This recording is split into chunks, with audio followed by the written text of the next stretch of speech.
Good morning, ladies and gentlemen. Thank you all for coming to our conference. We are second-year students of the Department of Fire Mechanics and Flight Engineering of Moscow Institute of Physics and Technology, or the FMIPT as we briefly call it. Our today's conference is dedicated to Victory Day. It commemorates the victory of the Soviet Army and nation in the Great Patriotic War, the victory which was gained with so much effort and heroism. It is undoubted that all troops of army played an important role in the war: infantry, marines, fleet, armored forces, artillery, and others. However, due to the specialization of our department, our conference is called Aircraft and Pilots of the Great Patriotic War, and our talks will be devoted to the role played by air forces during the war. Let me introduce you the participants of today's conference and the list of topics you will listen to today. Firstly, my colleague Matthew Makarkin and I, Nikita Koltok, will speak about ground attack aircraft. Then Artem Tsensar, Artem Mukhov, Nikita Lukhov, and Ilya Frolov will tell you about fighters. After that, Sergei Kovalychev and Alexander Bazayev are going to provide some background about bombers. Next, Vladimir Aranovsky and Nail Iskakov are going to inform you about legendary Soviet pilots of the Great Patriotic War. Afterwards, Tatiana Petneva and Daria Zhenkova will speak about women pilots of the war and about the aircraft. And finally, our student from France, Maxime Renier, will speak about the legendary Normandy Yemen Regiment. Now, let me invite on the stage my colleague Matthew Makarkin. Our technician is Mikhail Alexeyev.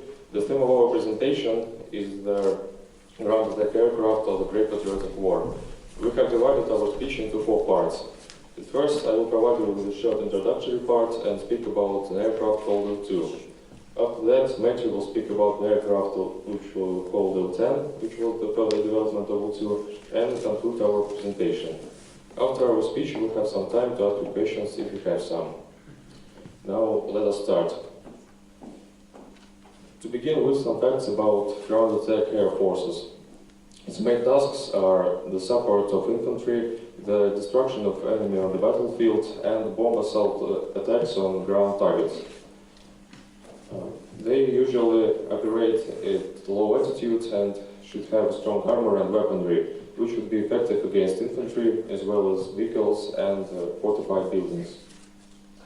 Next we come to the legendary aircraft Il-2.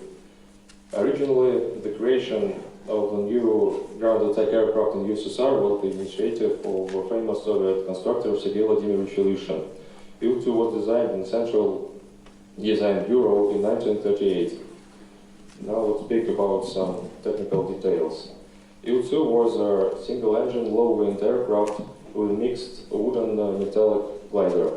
Its wingspan was 14 and 6/10 meters, its height was 4 and 2/10 meters, its length was 11 and 6/10 meters. In addition, its ultimate takeoff weight was 6,160 kilos.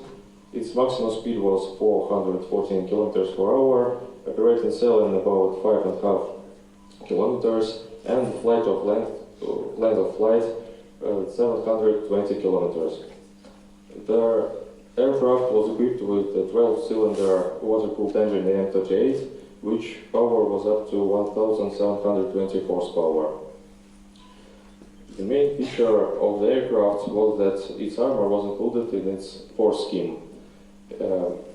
Armor replaced the airframe and the plating of the entire front and center of the machine. It is interesting that Soviet mythology special for Il-2 has developed a new type of double-curved aviation armor, which allowed to design the aircraft of an optimal aerodynamic shape. The armored hull protected the engine, the cockpit, and the radiator. Tackling the problem of overheating of the engine, Sergei Vladimirovich had come with an extraordinary solution. He installed the radiator inside a special wind tunnel, which was hidden under the armor. Furthermore, the rear fuselage of the aircraft consisted of 16 wooden or metal frames. Its empennage group included a wooden keel and two horizontal stabilizers. Its wing consisted of the central wing section and two outer wings made of wood and plated with plywood, had flaps and ailerons. The bomb bays and niches for lead and gears are situated in the central wing section.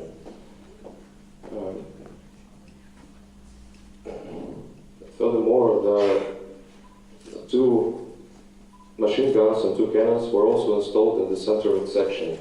Generally speaking, the weaponry of L2 also included up to 400 kilos of bombs or missiles.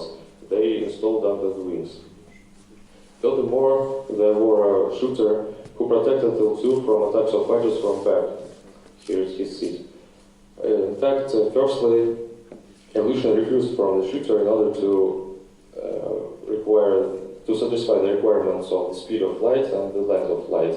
However, such a decision led to enormous losses of L2 in the first months of war, and consequently, L2 was modified and the shooter was banned, which significantly increased the efficiency of L2 in air battles. That's all for technical details, and speaking about the role played by L2 in the Great Patriotic War, it should be said that it was been used during all period of war and took part in all big battles. It has become the most mass-produced aircraft in the world, with over 36,000 machines built. During the war, 860 pilots of ground attack air forces got the title of the Hero of the Soviet Union, the biggest number among all air force troops. In conclusion, Il-2, just like the Soviet tank T-34, has become the symbol of the Great Patriotic War and the symbol of the great victory. Now I would like to pass the word to my colleague Matthew McCarthy in order to continue our presentation. Thank you, Nikita. In my part of the presentation, I'm going to speak about Soviet ground attack aircraft Il-10, its technical description, the role in the Second World War, and compare it to the previous model, Il-2. Now, to begin with, Il-10, also known as the Beast, was developed at the end of the Great Patriotic War by the Aleutian Construction Bureau as a modification to successful ground attack aircraft Il-2. Moreover, it was designed in 1944 and benefits over its predecessor, and the main ones which were especially noted in the documents were the increased speed, better maneuverability, and as well as the steadiness. Literally, the maximum speed of Il-10 was of early Il-10 near the surface was 500 and maybe 505 kilometers per hour, which let it fight effectively with German Luftwaffe and dodge the missiles coming from anti-aircraft guns. On the other hand, this high speed made it more difficult for the shooter in Il-10 to spot the target rapidly, because the view from the cockpit was actually worse than in Il-2, and this affected it a lot. This happens because, unlike in Il-2, the shooter's seat was moved also in the armored hull where the pilot's cockpit was. Furthermore, the reason engineers did it was to increase the safety of the crew, and apart from that, they increased the armored hull itself from 4 millimeters to 8 millimeters. Basically, when developing Il-10, for the engineers, the death rate, the statistics of the death rates of pilots and the shooter were of the most concern, and that explains the main differences and changes in construction of Il-10. Now let me talk some exact numbers. With the new engine AM42, the power was increased from 1720 to 2000 horsepower, and moreover, the wingspan was downscaled from 14.6 to 13.5 meters, that also decreased their wing area from 36.5 meters to 30 square meters.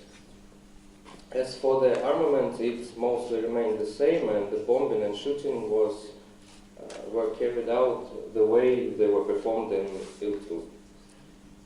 Summing up, today you've heard about the construction details and innovative ideas used to create Il-2 and its later modification Il-7. Also, you've heard about the remarkable roles of these two aircrafts during the Great Patriotic War.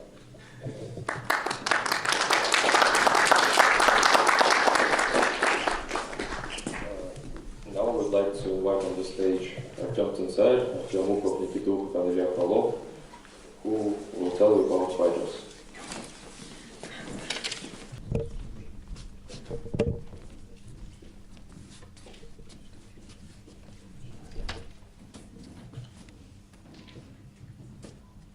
Good morning, ladies and gentlemen. We are glad to see you all here today. Let me start with introduction of our team. Ilya Frolov, Artyom Ukov, Nikita Ukov, and Svetoslav Stepnov as our technician. My name is Tsensarь Artyom, and we are all second-year students of the Department of Aeromechanics and Flight Engineering in MIPD. Today we are going to speak about Soviet aircraft of the Great Patriotic War, exactly about fighters. As we all know, this type of military aircraft is very important when it's needed to catch the supremacy over the battlefield. And to us, it's very interesting what Soviet machines were doing it on that great war. This is why all the members of our team are sure that Soviet fighters of the Great Patriotic War are really worth speaking about.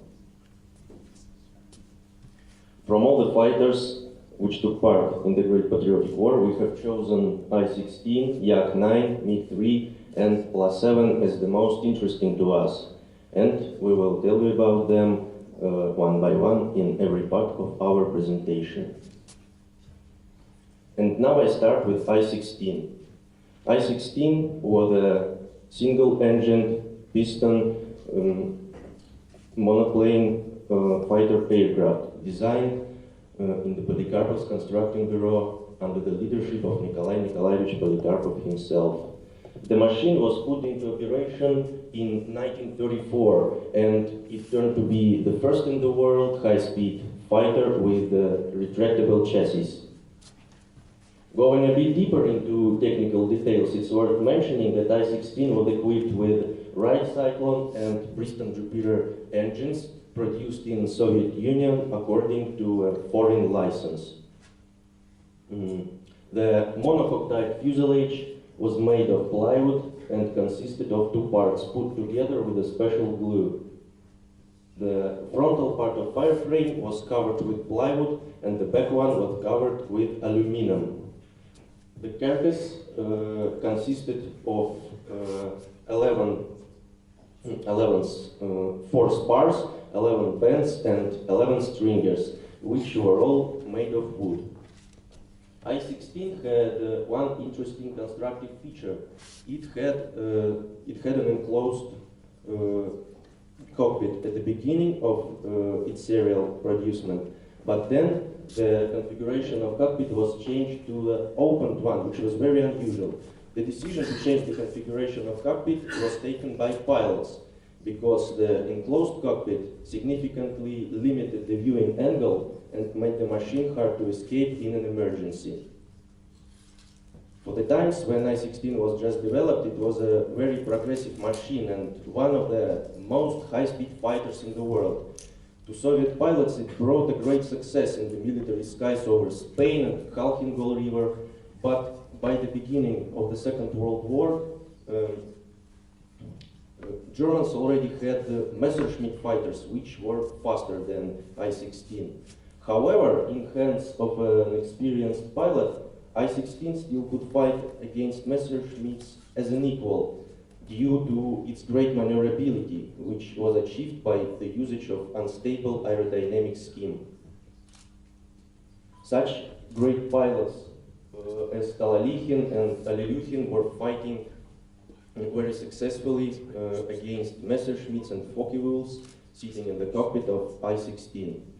To make some kind of conclusion about I-16, I should necessarily say that despite the fact it was quite an old aircraft by the beginning of the Great Patriotic War, it also was a machine that the Soviet Union faced the first days of war with. And it showed to the aggressor that the big country in the east still has a dangerous weapon in its hands. Now let me pass the word to my colleague Ilya, who will tell you about Yak-9. Thank you, Artem. And now it's my turn to tell you about Yak fighters. The history of Yakovlev fighters started in 1939, when Soviet aviation needed a fighter which could fly faster than the basic fighter E-16 and save the capability to maneuver during the battle. This is how the first prototype called E-26 was created.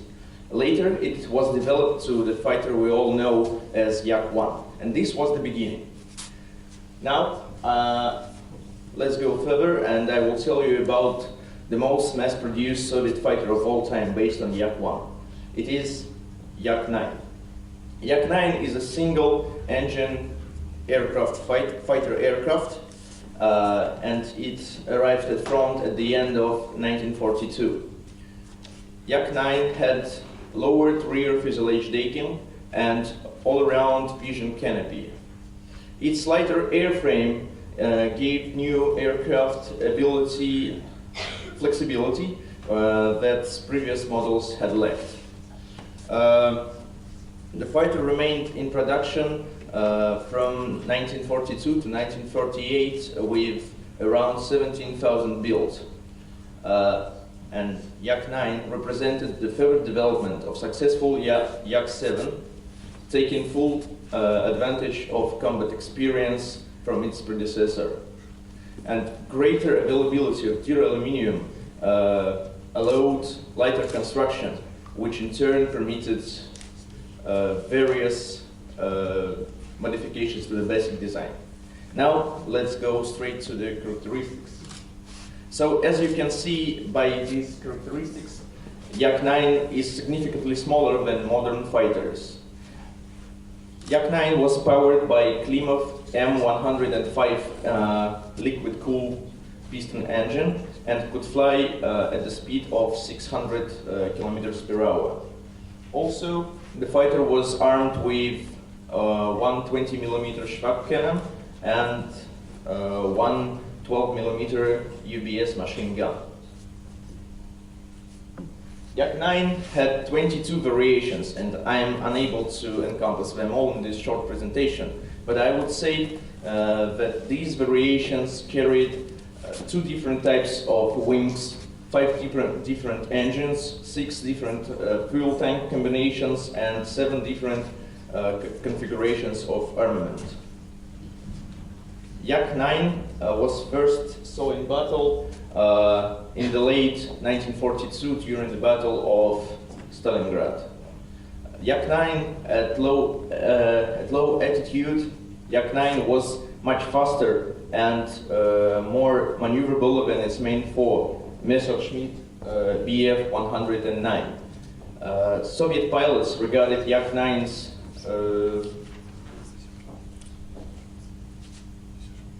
performance as on the same level as Messerschmitt. What is worth mentioning, the famed free-French Normandy-Niemann unit was also equipped with Yak-9. And what is more, one of the top-scoring Soviet pilots, Vybornov, was flying Yak-9 Type T and achieved 19 victories plus 9 share. Now, I told you about Yak-9, the most mass-produced Soviet fighter, and I would like to pass the word to my partner Nikita to continue. Thank you, Ilya. Now let me tell you about one of the most famous Soviet fighters, and its name is MiG-3. To begin with, let me get your attention to the fact that more than 3,000 of MiG-3 fighters have been provided to the Soviet Army during the Great Patriotic War.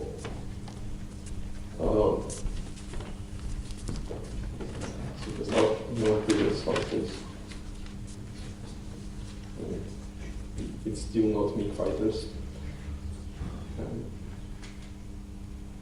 Could you find MiG fighters, please? Yes, that one. So, let's get straight to the history of this incredible interceptor.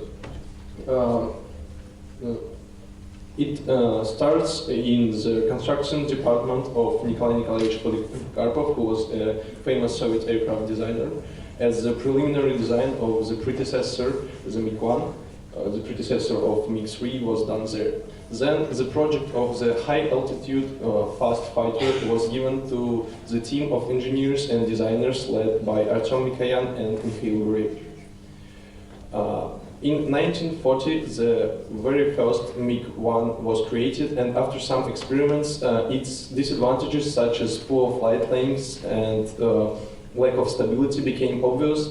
So, in order to remedy all of these problems, the MiG-1 was developed and MiG-3 started its way to the top.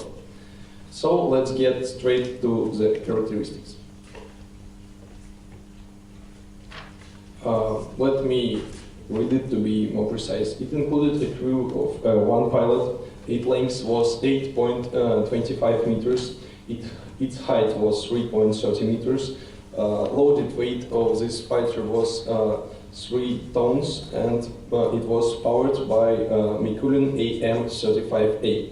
Maximum speed of this fighter at the height of 7,000 meters was 640 kilometers, and at a sea level it was 505 kilometers per hour. The service ceiling was really high, and it was 12,000 meters. And this aircraft was able to climb to the point of 8,000 meters in just 10 minutes. It was really good armament. It has really good armament, such as one 12mm UBS machine gun and two 7mm Shkast machine guns.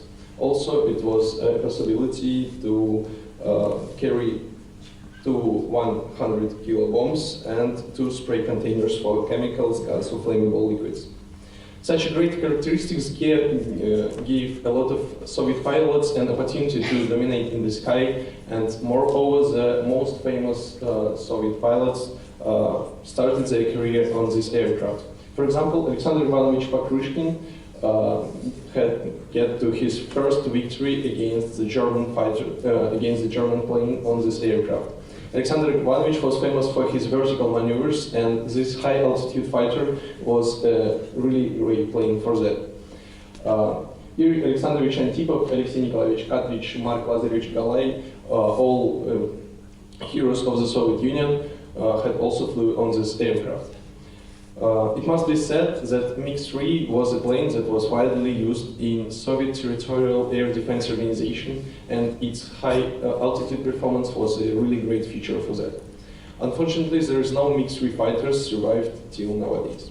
Now I'll give a floor to my colleague Artem, who will tell you about La aircraft. Thank you, Nikita, for the exciting information provided by you. Now I'd like to speak about one of the most admirable Soviet fighters during the Great Patriotic War, and it was called La-7. So let me start. To begin with, the long way to this aircraft was started with the new project of Semyon Alexeyevich Lavochkin, Vladimir Petrovich Gorbanov, and Mikhail Alexeyevich Gudkov, which was highly required to confront with the German aircraft Messerschmitt. This project was started at the factory now E301, so the first name of this aircraft was E301. And after some modernization and government tests, it was given name LAX-3. So its characteristics were, I'll read to be precise. So the crew of this aircraft was one person. Length was about 8 and 81 meters. The height was 4.4 meters. The loaded weight was 3,346 kilos. The power plant is the engine M105P with liquid cooling system. The maximum speed was 575 kilometers per hour. The combat range was the hugest one, probably 1,400 kilometers, and the service ceiling was 9,500 meters.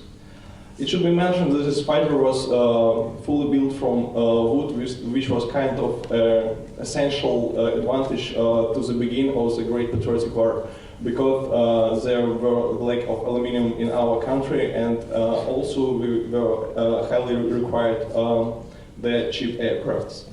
However, during the Great Patriotic War, the new characteristics were required, so these aircraft were deeply modernized, and the main change was the replacement of the engine with the air cooling system with the water cooling system, with the engine with the air cooling one.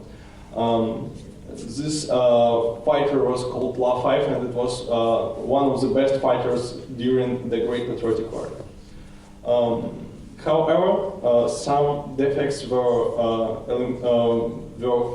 found during the test in Sagivin tunnels, so they need the illumination to increase the speed and the service ceiling of this fighter. So after that modernization, this fighter were called La-7, and it is known as the best fighter during the Great Patriotic War. Its characteristics were, so the crew was also one, length is 8.67 meters, the height was 4 and 4 meters, loaded weight is 3,310 kilos. The power plant was AH-82 with 1,850 horsepower. Maximum speed was 661 kilometers per hour. Combat range is 570 kilometers, and service sailing was 10,450 meters. The achievement of Soviet constructors can't be overvalued, because in a very tough time they were able to make the best machines of that period, which means they were bringing the great victory at all efforts. Now I would like to give a floor to Artyom to conclude our presentation.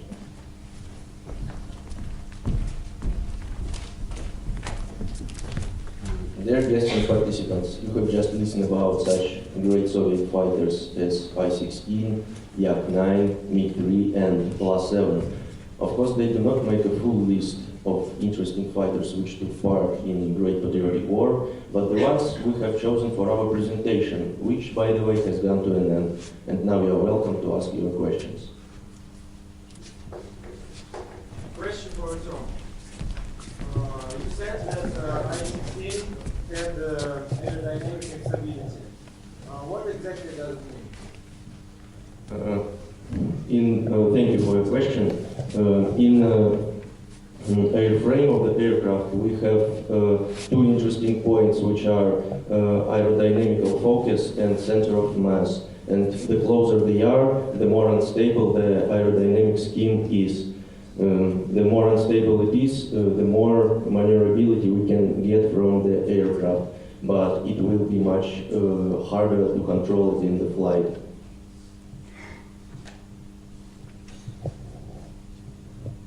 So I think this is it. Thank you for your question. First of all, thank you for your presentation, and now my question. As I know, in the Soviet army there are a lot of American fighters. Could you tell me about them and maybe compare it with Soviet fighters?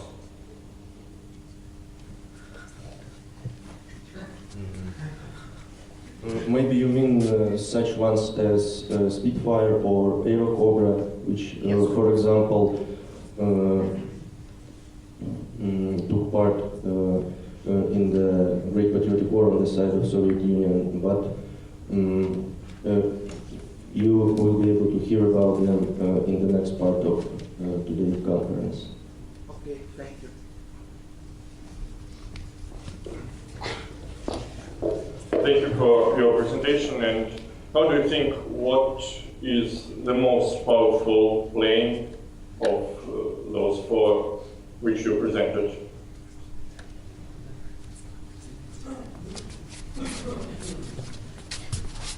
So to our mind, thank you for your question, to our mind it's LA-7 because of its speed and the service sailing, because it was probably the hugest one of all the four fighters.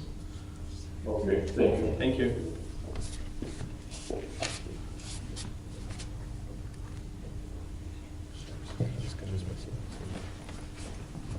Thank you for your attention. If there are no more questions, we are finishing our presentation.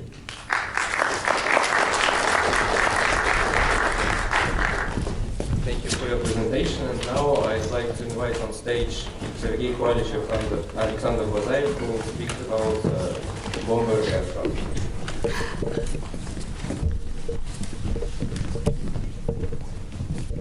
Thank you, Matvey. Good morning, everybody. I would like to start by introducing ourselves. My name is Bazaev Alexander, and my colleague is Kovalchev Sergei. Our technician is Artem Petrov. We are second-year students of Department of Aeromechanics and Flight Engineering of Moscow Institute of Physics and Technology. Today, we are going to tell you about Soviet bombers in Great Patriotic War. In particular, Ilyushin DB3, Ilyushin Il-4, Sukhoi Su-2, and Tupolev Tu-2. If we have any questions, we will be glad to answer them at the end of our presentation.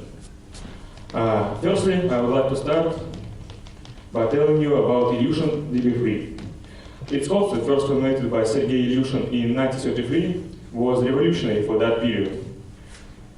Sergei Vladimirovich decided to combine unthinkable at the time, long range of flight and great velocity. He built his concept around the wings with moderate elongation, which had worse capacity than DB2 but had much greater speed. To achieve this, they reduced the wing area of DB2, used big convex profile, small fuselage midship, retractable landing gear, and also the reduced wing area of DB2. The plane had its first flight in 1935. It was piloted by a test pilot, soon to be twice the hero of the Soviet Union, and center of 22 world records, Vladimir Kokinakin. In 1936, he demonstrated the technical capabilities of DB3 by looping the loop, which was never done on twin-engine plane before in Soviet Union.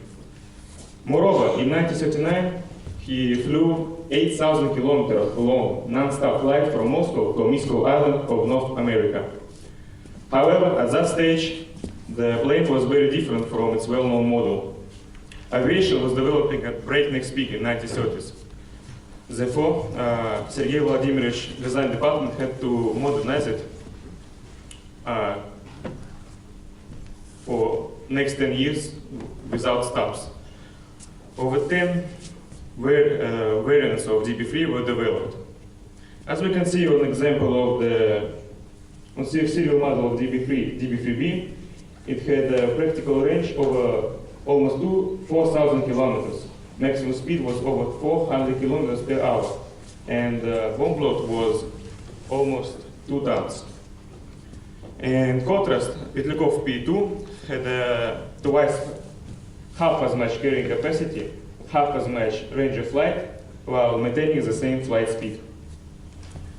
Now I'd like to tell you about another variant of DB3 in greater detail. It's DB3F, also known since 26 March of 1942 as Il-4. In 1938, based on 2 years of operation of DB3 in Second Sino-Japanese War, it was decided to modify it.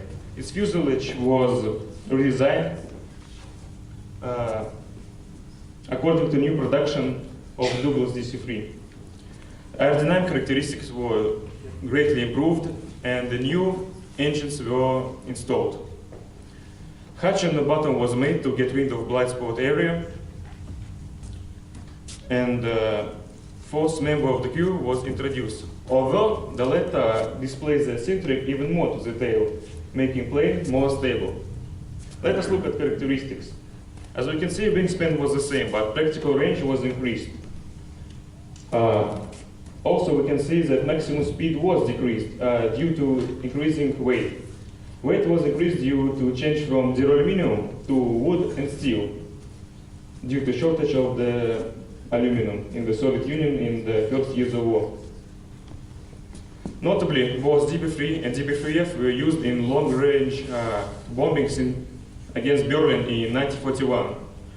Just like the Little Raid, it wasn't a big physical victory, but it was a great psychological and political victory for Soviet Union, which was much needed in first years of Great Patriotic War. Now I would like to pass the word to my colleague Sergei. Thank you, Alexander. As my colleague mentioned, I would like to tell you about Sukhoi Su-2 and Tupolev Tu-2. Let's start with Sukhoi Su-2. This aircraft had a lot of names during the invention process and after it.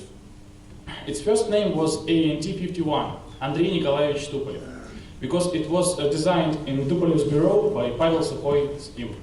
The reason for adding the SZ letters to its name was the Russian equivalent of Stalin's assignment. The General Secretary said that it should be very cheap and easy to produce aircraft, and its number should be equal to the number of USSR citizens with the surname Ivanov.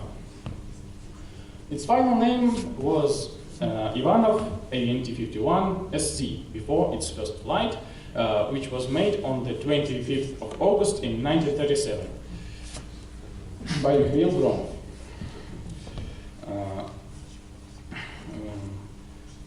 The flight results were almost perfect, so the government decided to start manufacturing it with the name BB-1, equivalent to the first short-range bomber. Finally, when Sukhoi's bureau was founded, its name became Su-2. Let's talk about technical characteristics, which you can see on the slide. Its maximum speed, practical range, and service sailing are 465 kilometers per hour, 1,190 kilometers, and 8,900 kilometers respectively.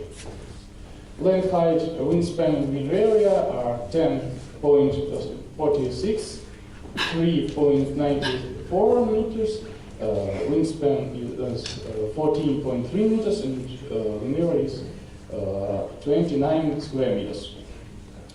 It needed 380 meters to take off and 290 meters to land. Okay. Its empty weight is 3 tons, 220 kilograms, and gross weight is 4 tons and 500 kilograms. It had 4 fixed and 2 mobile Shkas machine guns as its weaponry. The fuselage wasn't fully metallic, its construction was a mixed one, and its landing gears was big and slight enough to take off and land on unspecialized places. It was a big profit in teaching pilots to have double control in Su-2. Su-2 was mostly used in the first years of the Great Patriotic War. Later, it was replaced by more advanced P-2 and Tu-2 and started to be used as a scout plane. The pilots of Su-2 noted its durability. It wasn't burned even if the fuel tank was damaged. Yeah, and 893 Su-2 were produced until December 1941. Let me continue with Tupolev Tu-2. The Tupolev Tu-2, developed with names ANT-58 and Object 103, was a twin-engine Soviet high-speed daylight and frontline bomber aircraft. The Tu-2 was tailored to meet a requirement for a high-speed bomber or a dive bomber with a large internal bomb load and a speed equal to that of a single-seat fighter. Designed to challenge the German Junkers Ju-88, the Tu-2 proved competitive, and it was produced in torpedo, interceptor, and reconnaissance versions. The Tu-2 was one of the outstanding combat aircraft of the Second World War, and it played the key role of the USSR final offensives. Some technical characteristics of Tu-2 you can see on the slide.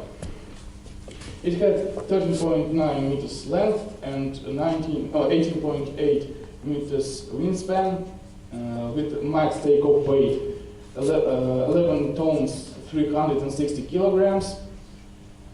Its maximum speed was 547 kilometers per hour, service sailing 9.5 kilometers, and practical range 2.1 thousand kilometers. Its bomb load was almost 2 tons, and it had two 20mm Schwag autocannons and three 12.7mm UBS machine guns as its weaponry. Tu-2 needed 4 crew members to be fully operated. Its first flight was piloted on the 29th of January in 1941. However, it became mass-produced only in 1942. 800 Tu-2 were produced throughout the Second World War. Now I'll give the floor to Alexander to make a conclusion.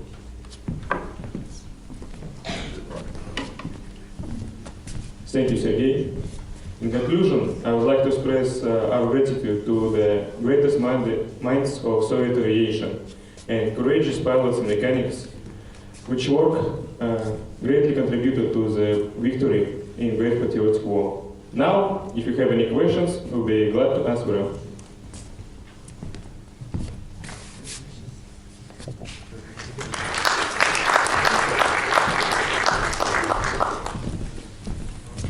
Thank you for your presentation. Next, I can invite on the stage Vladimir Baranovsky and Melis Hakov, who are going to tell you about legendary pilots of the Great Patriotic War.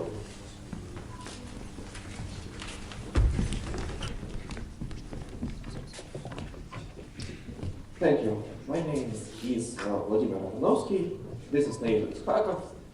We are the second-year students of the Department of Aerodynamics and Flight Engineering of Moscow Institute of Physics and Technology, or DFMIPT as we briefly call it. Today we'll tell you about the aces of the Second World War. First, Nail will tell you about Ivan Koshedub, and after that, I will tell you about Alexander Pokrishkin. Nail?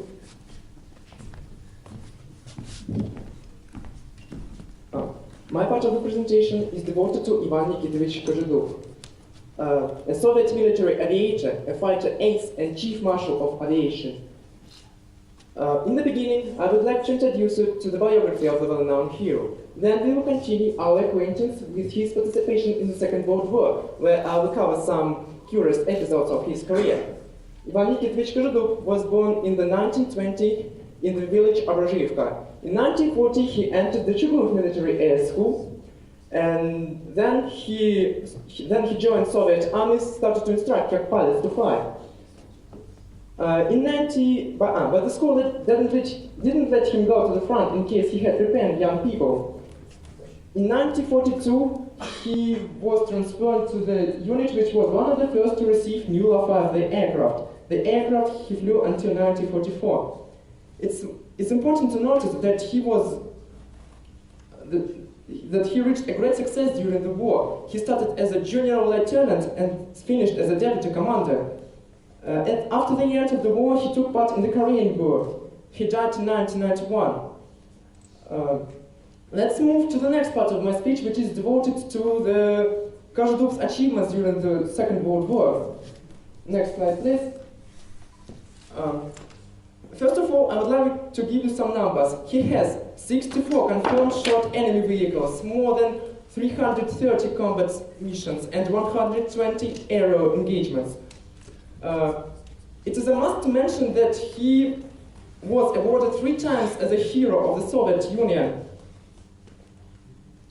He was regarded as the best Soviet flying ace of the war, and in addition, he is well known for his ability of the deflection shooting. In this picture, you can see La-5 aircraft.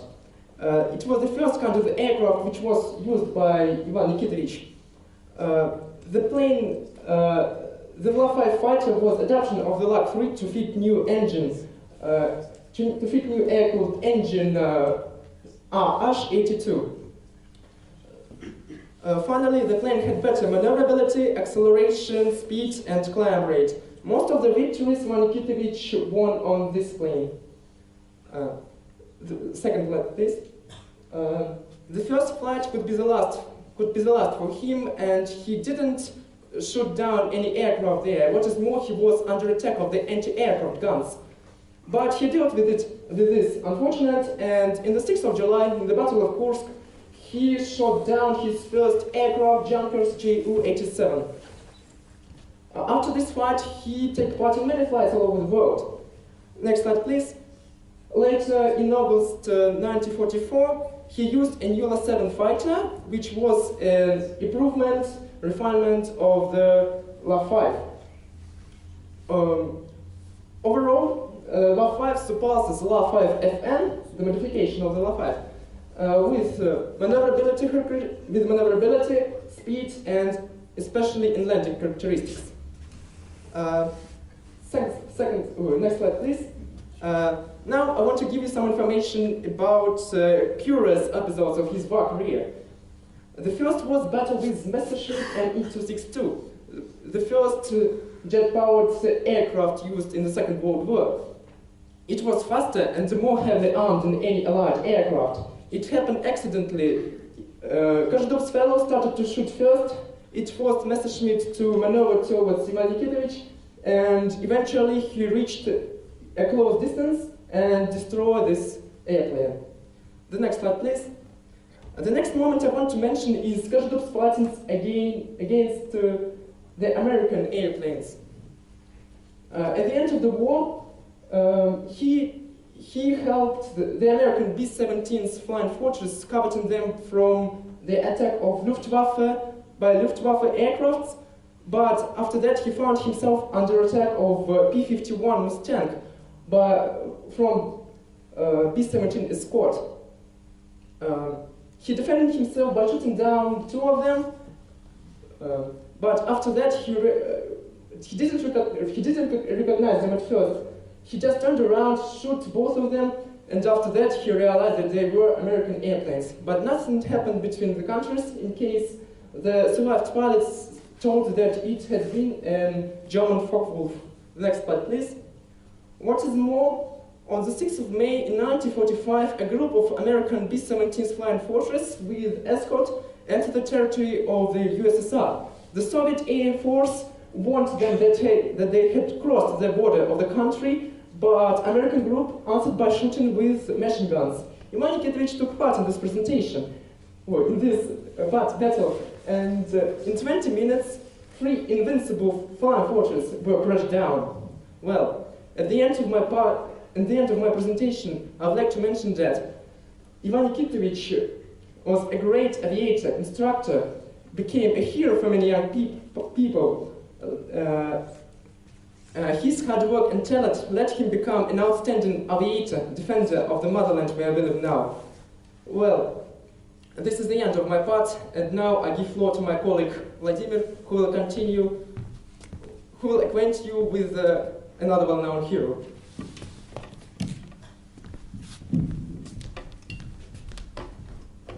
Thank you, Daniel.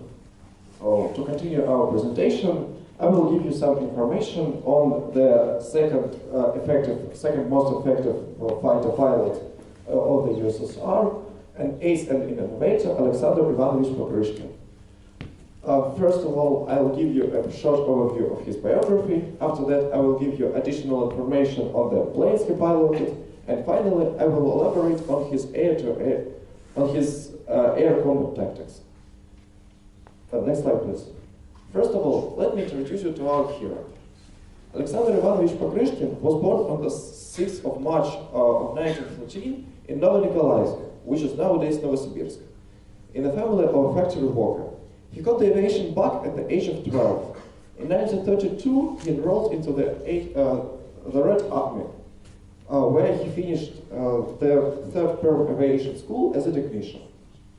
In 1938, he managed to get into the Kachin Aviation School.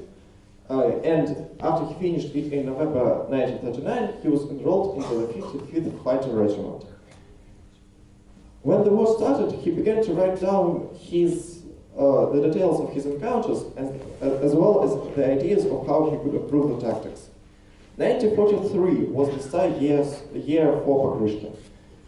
His tactics, along with the superb ground control, scored the first big victory of the Russian air forces over the Luftwaffe. After the war, Pokryshkin commanded the air units and continued his education. He died at the age of 72. Next slide, please. As you might have noticed, I have barely touched the meaningful part of his life. His actual combat accomplishments and the planes he piloted. Alexander Ivanovich Pokryshkin is considered the second most effective pilot in the USSR, scoring 560 missions, 156 air-to-air engagements, 59 confirmed aircraft shot down personally, and 6 more along with other pilots. Next slide, please. The first plane he piloted at the beginning of the war was the famous MiG-3. MiG-3 experienced a number of problems, including rear centering, which led to better maneuverability of the plane, and slower speed compared to other planes at medium heights, where most of the combat occurred at the time. However, these problems did not prevent Pokryshkin from scoring 20 victories on this plane. Next slide, please. In 1943, Pokryshkin was sent to Iran to collect the Lend-Lease vehicles. On November 9th, 1943, he got his first chance to experience one of them, Bell P-39 Aerocobra, created in America. Aerocobra had an innovative layout with the engine located behind the pilot, which led to extreme maneuverability. And coupled with a couple of 37 caliber cannons, it turned Aerocobra into a formidable air fighter. This was the favorite plane of Pokryshkin, which he refused to change to the new La-5 and Yak-3. Only in 1944, he found a worthy heir to his Kobrushka, as he called it, in the face of La-7, which is already covered by Nail. Going on, I would like to tell you about his innovations in aerial tactics. As I mentioned earlier, during the war he began to write down his own ideas of how he could improve the tactics. In 1942, it resulted in the conflict between him and his regiment commander. He was excluded from party and almost put into the war tribunal. Fortunately, high-standing officers and his comrades defended him, and all the problems were removed. It yielded its results in 1943, where, as we mentioned earlier, his tactics provided the immense results. In this part of my speech, I will cover the most famous of his tactics, as well as his general approach to air combat. First of all, in the screen you can see the scheme of the so-called Cuban escalade. It is a method of fighter operations where several groups of planes form an escalator facing away from the sun, divided at height by several hundred meters. It was designed to counteract the German way of escaping combat by rapidly gaining height. Soviet planes and as well as American planes couldn't reach them, but when using the Cuban escalator, the next layer met them with the speed advantage. As a whole, Pokryshkin denied the old formula of attacking from 200 to 300 meters. Instead, he chose to do attack from close distances of 50 to 100 meters, basically torching the enemy planes with concentrated fire. This covers my part of the presentation.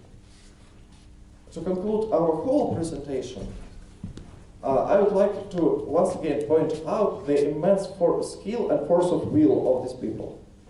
Despite not having the best equipment in the world, despite having a lot of issues, these people these people helped forge the victory the way we know it now. Now we are ready to answer your questions in case you have them. My question. Who is the first version of Kosovo? And wait, why? Understand? Yeah. Just why? The most effective fighter over the course of the war was Kosovo. He basically shot down more enemy airplanes. However, you can't underestimate the influence of Patriotic because, well, he created the new tactics. These tactics helped to shoot down the planes by other pilots and helped save the lives of the Russian pilots. But in pure effectiveness, Koshadub is the best one. It's for you.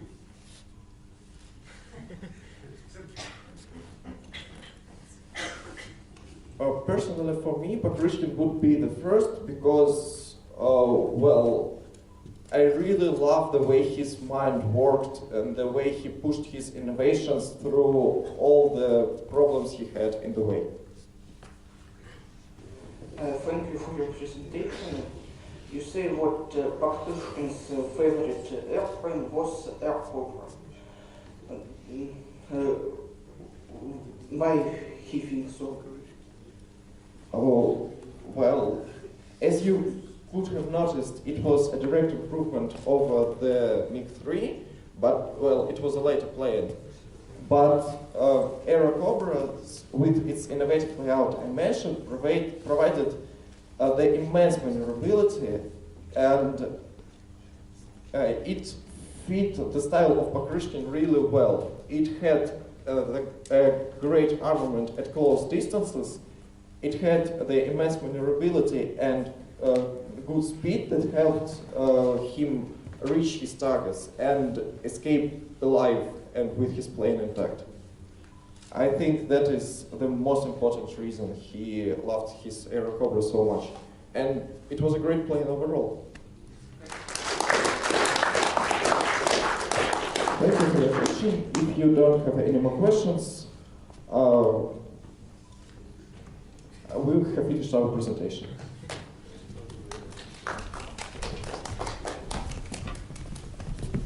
Thank you for your presentation. And next you're going to hear from Tatiana Artemieva and Daria Rezhenkova, who will inform you about women pilots at their planes.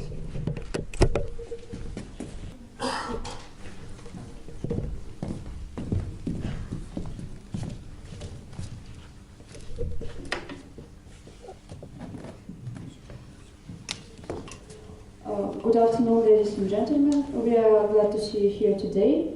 First of all, I'd like to introduce my colleague Tatiana Artemieva and our technician Konikova Anastasia. My name is Rezhenkova Daria. We are second-year students of the Department of Aeromechanics and Flight Engineering of Moscow Institute of Physics and Technology, or DEFI MIPT as we briefly call it. Today we are going to tell you about women regiments during the Second World War. Our presentation is divided into three parts. There are three regiments. We will give you some information about the history, women who took part in the war, and aircraft and results of missions for each regiment. First and foremost, I would like to tell you about the foundation of the 588th Regiment.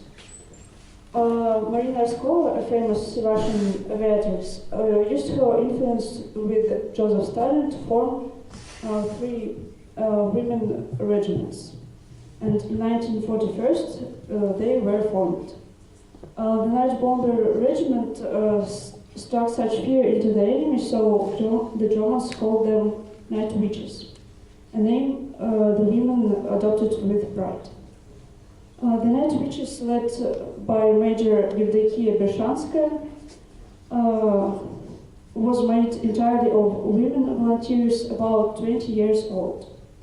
It's important to know that in this regiment, women held all the positions from technicians and mechanics to navigators and pilots. The regiment flew bombing missions against the German military from 1947 until the end of the war. All in all, they flew 28,670 hours in general, and it equals to 24,000 missions, and also they dropped 23,000 tons of bombs. The regiment participated in final assault against Berlin. Another significant thing to say about is aircrafts used by night witches. The regiment flew in Polikarpov Po-2 biplanes, 1928 design, intended for use as a training aircraft and for craft dusting. You can see its technical and tactical features on the screen. The planes could carry only 6 bombs at a time, so 8 or more missions per night were necessary. Although the aircrafts were obsolete and slow, the pilots made daring use of their exceptional maneuverability, allowing them to make tight twists and turns. So German pilots on Messerschmitts found it very difficult to shoot them down. It's interesting that due to the weight of the bombs and the low altitude of flight, pilots carried no parachutes until 1944. Moreover, machine guns appeared on the planes in 1944. Unfortunately, before that, the only weapons on the board were the double T-30 pistols.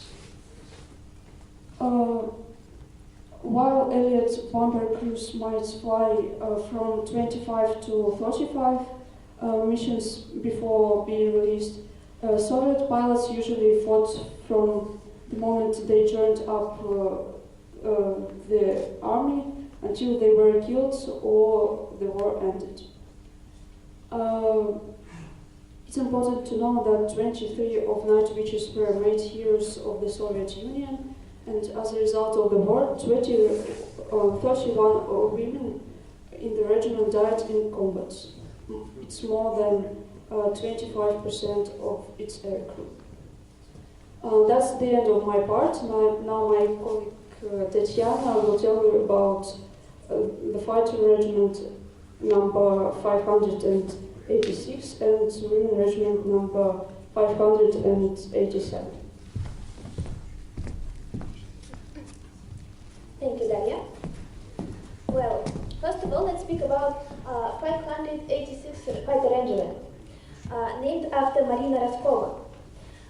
She was the head of the formation of this regiment, which included Commander Tamara Kazarinova, Evgenia Prokhorova, who trained the pilots for the front, Lydia Litviak, who was the most effective woman flyer of the war, and others.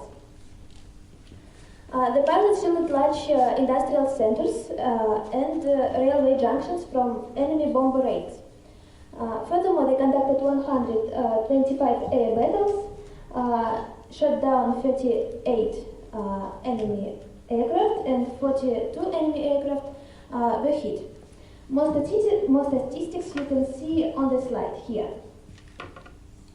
As a result, none of the objects guarded by the 586th Fighter Regiment wasn't injured by enemy air raids.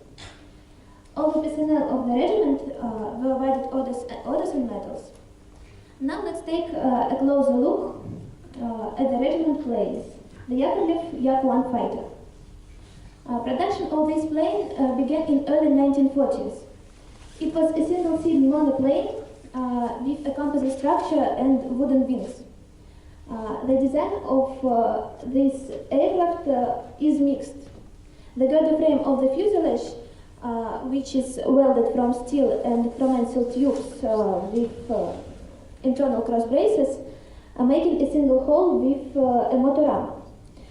In fact, there were only some elements which were made from duralumin. For example, ailerons, frames of ailerons, frames of rudders, and some else. This solution made the plane lighter. Look at the specification of Yak-1. As we can see with the VK-105P engine, this aircraft reached a speed up to 569 kilometers per hour. The altitude of 5,000 meters was gained in 5.7 minutes. That's rather good statistics for the plane of that time.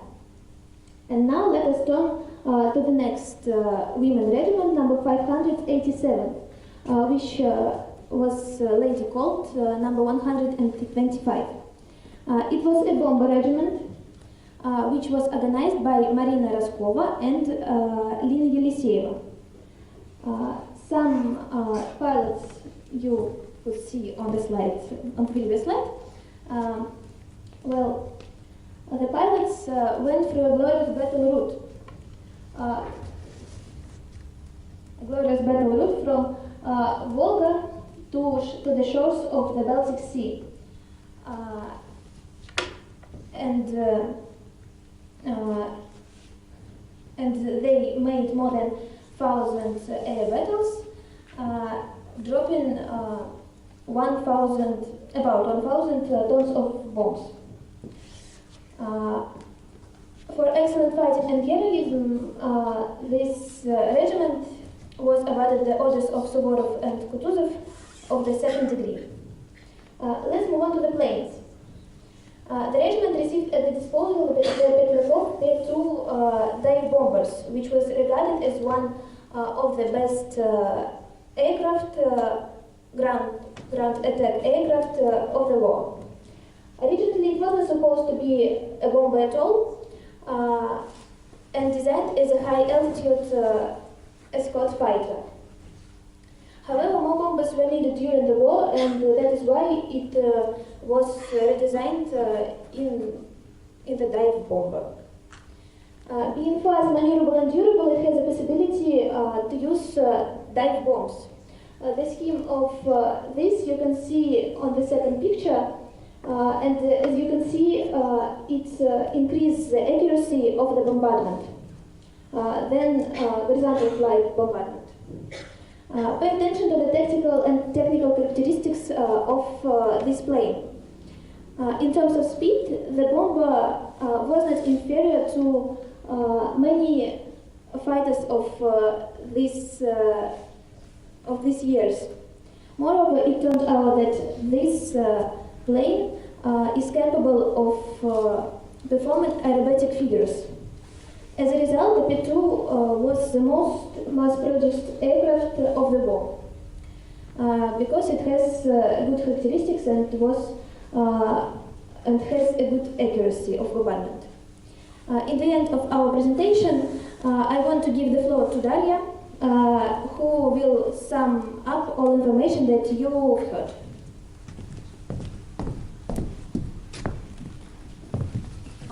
Thank you, Tatiana. Now we come to the end of our presentation. I would like to thank my colleague for his speech about the fearless women who fought and even died for us. We have informed you about the history, women who took part in the war, and aircraft and results of missions of each regiment. We hope you enjoyed our presentation, and now we are ready to answer your questions.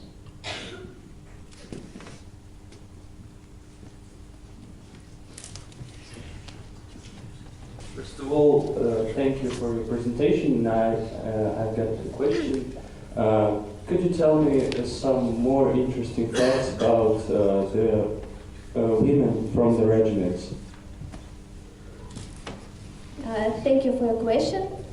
Well, I can say some facts about Lydia Litviak. I mentioned her in my presentation and said that she was the most effective woman of the war. She shot down 11 enemy aircraft, and commander said that she is an aviator from God, and that she achieved in 22 years. I think that there are many interesting facts about her, and I think that she became the person that I admire the most now. Thank you. And I can tell you about a famous physicist who participated in Night Bomber Regiment. Her name is Irina Rakobojskaya. She graduated from MSU, and she made some works on cosmic rays, and she also had a son, Andrei Linde, who is also a famous scientist. Say to us about young men. You say that the most part was made from the wood. Okay. As for you, fuel tanks was made from steel or wood? I think that it should be made from steel, maybe. But I've heard, I don't remember, oh my god. Maybe from steel. Yes, you are right. But there was a case when the fuel tank, the tanks was made from wood. In this plane? Yes, this is okay, but maybe better to do it from steel. Thank you for your great speech. And what can you tell us about female constructors and engineers during the Great Patriotic War? Well, in all the regiments there are women constructors, and they already had some careers in such spheres, but they also changed in the regiments, were replaced by some others, and well, I can't say anything special about one of them. Because we have famous airplane constructing bureaus named after the male constructors, and was there some famous female airplane constructors during the Great Patriotic War? Well, we are not really ready to answer your question, but we will find out some information. Thank you.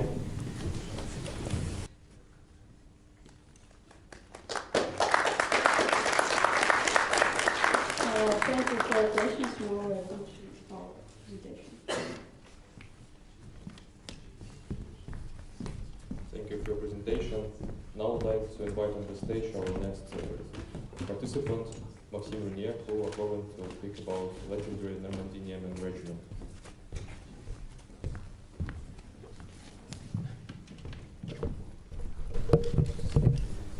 So thank you for all being here. First, I would like to thank Elena Fedorovna for inviting me, and also Artyom Petrov for assisting me during this presentation. So, as a French student here in MIPT, it's really an honor for me to talk to you about the Normandy-Niemen Regiment, which is still now a very strong symbol of French and Russian cooperation. So first, let me present to you this regiment with a few numbers.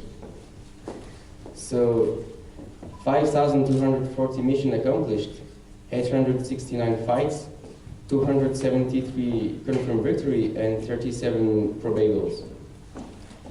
96 pilots, French voluntary pilots, participated to this wonderful adventure, but unfortunately, 42 of them would never see the end of the war.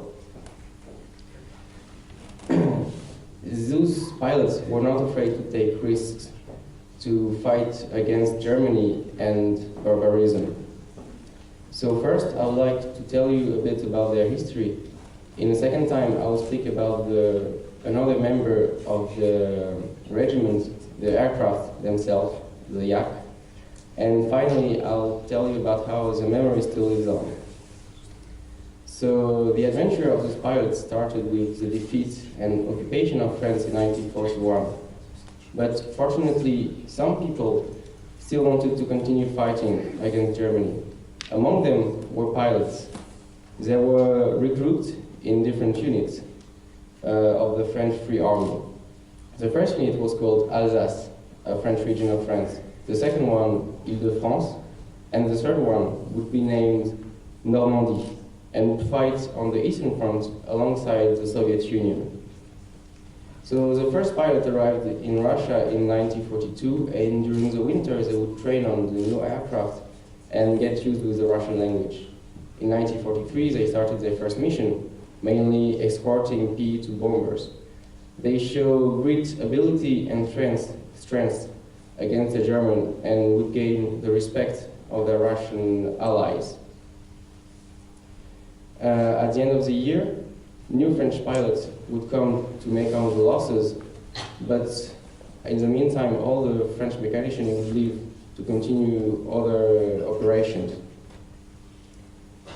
In 1944, the new French pilots show that the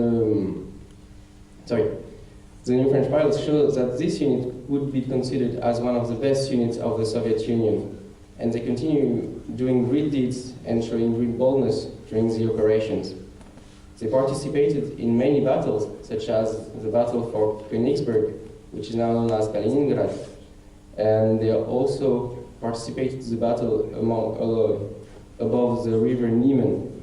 And during this battle, they show great ability so that the Russian authorities decided to grant them the honorable title of Niemen. So for now, the regiment would be called Normandy-Niemen, and all the French pilots would wear this name very proudly. And so that's how the Normandy-Niemen was the first French unit to ever land on German ground during the World War II.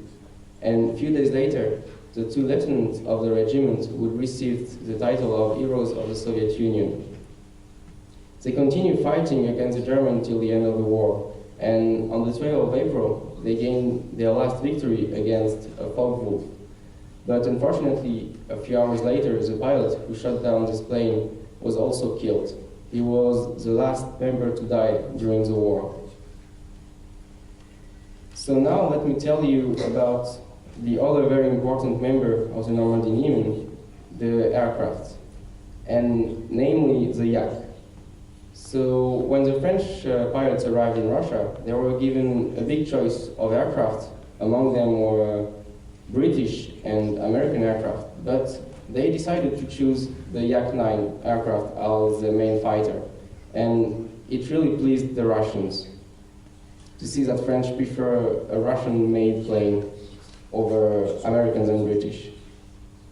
So I won't get into many technical details. I think the other students already made quite a great technical description of the aircraft. I'll just tell again that they were very fast, faster than most of the Russian or German aircraft of this time, and also very maneuverable. So it may be why the French decided to choose this aircraft. And in 1944, the new generation of Yak, the Yak 3, arrived in the regiment, and they would keep fighting on this aircraft till the end of the war. This aircraft was really a great aircraft and was a terror for all the pilots of the Luftwaffe. This aircraft became really a member of the regiment, and that's why probably in 1945, when the war ended, that Stalin gave his authorization for the pilots of the French regiment to come back to France with their aircraft. And so they land on French ground with their Yak 3. And now we can see one of them in the French Museum of Air and Space in Le Bourget, which is still able to fly. So, as I said, they complete great deeds and their memory still lives on. But they also continue fighting for the French army after the end of the war. They were included in different operations such as Indochina and more recently Desert Storm in Kuwait. They represent a fight for freedom, for their freedom, but not only their, also freedom of everybody on Earth. And they are also a very strong symbol of French and Russian cooperation, and I hope we will continue honoring their memory and that they will keep inspiring the next generation of French and Russian engineers. Thank you for your attention.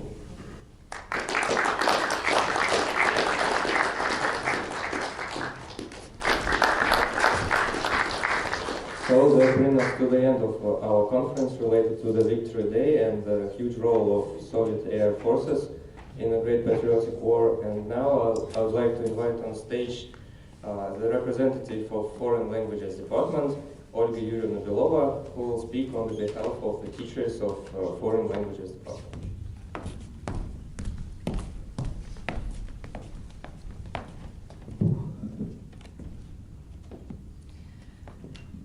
I'd like to thank all the participants of the 11th day FE Students' Conference.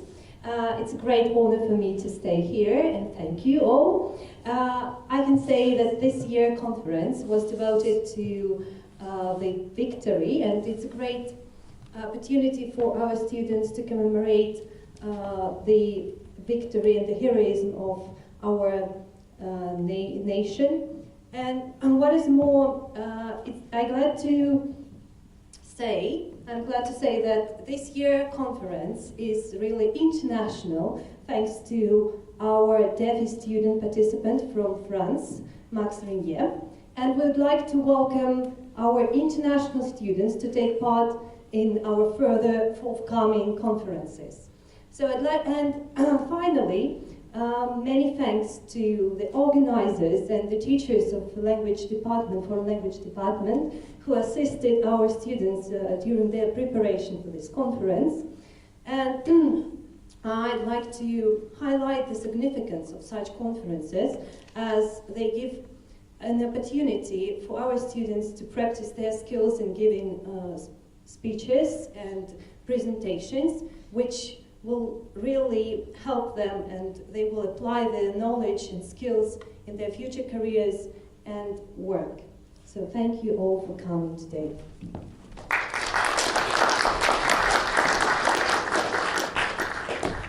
And finally, we want to thank you one more time for your attention and the great questions. And we hope it was interesting for you, and we would like to see you next year on our next conference. Thank you and goodbye.